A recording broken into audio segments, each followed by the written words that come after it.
Hello friends, आप सभी का अपने HDS ट्यूटोरियल पर स्वागत है। आज हम लोग JCRT 8 क्लास हिंदी का चैप्टर 15 का क्वेश्चन करने वाले हैं। चैप्टर 15 का नाम है गुरु शिष्य। तो वीडियो के साथ बने रहिए और कहीं पर दिक्कत होगी तो मुझे कमेंट कर दीजिएगा, मैं आपकी प्रॉब्लम सॉल्व करने की पूरी कोशिश करूंगा।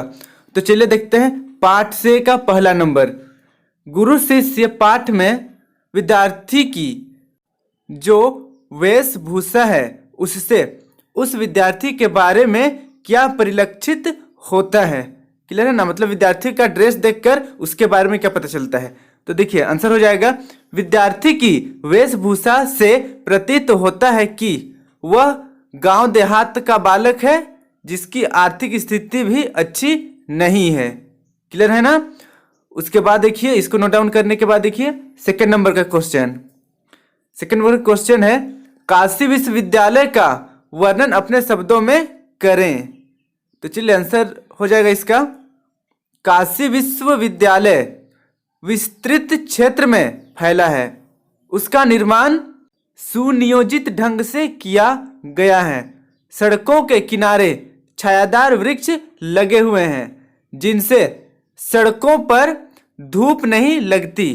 सड़क के बाईं ओर महिला विद्यालय है तो दाईं ओर सटे सुंदरलाल अस्पताल विराजमान है। ग्रामीण स्त्रियां कहीं घास काटती दिखती है तो कहीं खेतों में काम करते।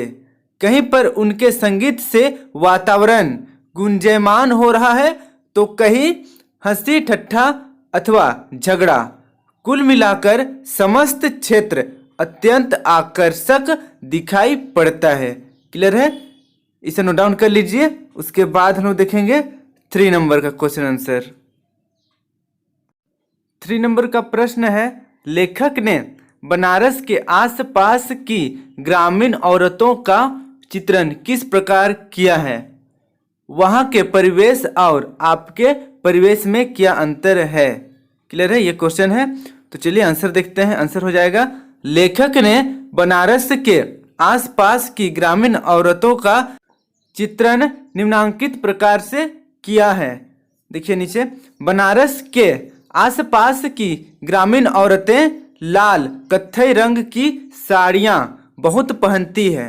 वे घास काटती, घास का गट्ठर सर पर रखे सड़क के किनारे काम करती हुई अक्सर दिखाई पड़ती। ग्रामीण औरतें जब साथ साथ चलती है तब चुप नहीं रहती, या तो गाती हैं या बात करती हैं, हंसी ठट्ठा करती हैं या फिर झगड़ा करती हैं। बनारस की बोली, वहाँ के लोकगीत कैसा है यह लिखकर नहीं बताया जा सकता।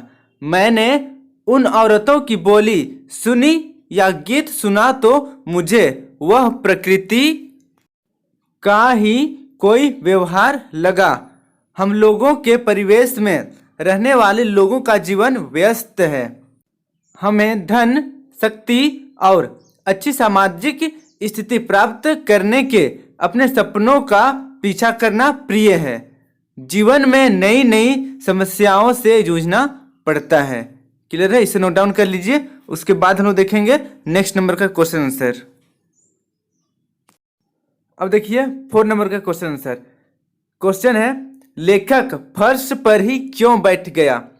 तो इसका आंसर हो जाएगा, सुप्रसिद्ध विद्वान आचार्य हजारी प्रसाद द्विवेदी के प्रति कुछ सम्मान भावना, कुछ संभ्रम के कारण लेखक सीमेंट के बने आसनों पर न बैठकर फर्श पर ही बैठ गया।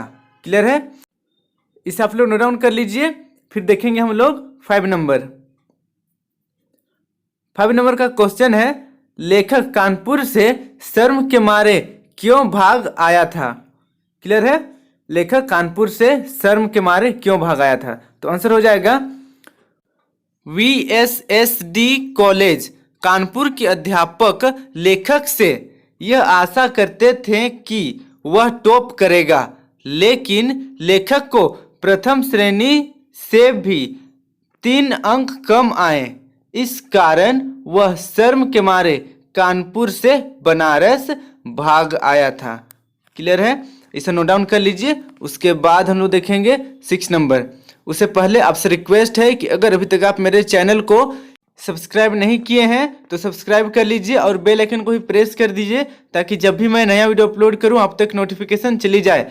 और वीडियो अच्छी लगी हो तो प्लीज़ एक लाइक कर दीजिए और दोस्तों के साथ इस वीडियो को जरूर शेयर करें। तो चलिए हम लोग बढ़ते हैं 6 नंबर की ओर। 6 नंबर का प्रश्न है, सप्रसंग व्याख्या करें।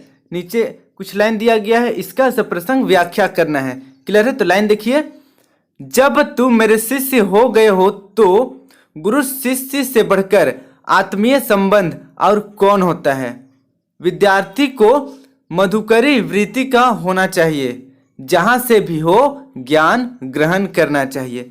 इस पंक्ति का आशय या फिर हम लोग समझ सकते हैं प्रसंग व्याख्या करना है। ठीक ना, सब प्रसंग व्याख्या करना है। तो आंसर हो जाएगा, प्रस्तुत पंक्तियों के माध्यम से द्विवेदी जी लेखक से कहते हैं कि गुरु शिष्य का संबंध संसार में सबसे अधिक आत्मीय होता है। संसार का कोई भी गुरु हो शिष्य के लिए ज्ञानदायक होता है, इसीलिए ज्ञान अथवा गुरु जहाँ मिले अवश्य ही प्राप्त कर लेना चाहिए। जिस प्रकार भ्रमर एक पुष्प से बंधा नहीं रहता, उसी प्रकार शिष्य को भी मधुकरी वृत्ति अपनाते हुए जहाँ से भी हो ज्ञान ग्रहण करना चाहिए। क्लियर है? तो इसे आप लोग नोट डाउन कर लीजिए। ये था हमारा लास्ट क्वेश्चन आंसर।